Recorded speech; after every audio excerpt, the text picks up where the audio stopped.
इससे आपको समझ में आएगा कि कहां खतरा है, कहां एवरेज है, कौन सा सेफ जोन है। जहां 3-3 राइट लगा दिए समझो वो तो बहुत सेफ जोन है। ठीक है, अब बाकी एवरेज क्यों लिखा है मैं वो भी बताऊंगा। बच्चों आप देखो, ये 2019 में वैकेंसीज थी जो 1,03,769 बन रही थी। इस बार जो वैकेंसीज है वो 32,438 वैकेंसीज बन रही हैं।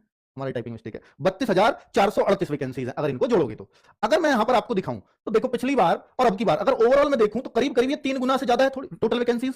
तो यहां जो रेशियो होना चाहिए वो 3 गुना से थोड़ा ज्यादा होना चाहिए। तो मैं मानूंगा कि वहां पहले जैसी वैकेंसीज हैं इस जोन में, इस जोन को ज्यादा नहीं दी गई। और अगर मान लो किसी जोन में इससे आधी हो तो उस जोन को इस बार ज्यादा दी है, और जब उसको ज्यादा दी है तो कहीं जरूर कम हुई होंगी कि ओवरऑल एवरेज 3 गुने से ज्यादा आ रहा है। मैथ का टीचर हूं इसलिए थोड़ी सी कैलकुलेशन तो ऐसे भी करूंगा।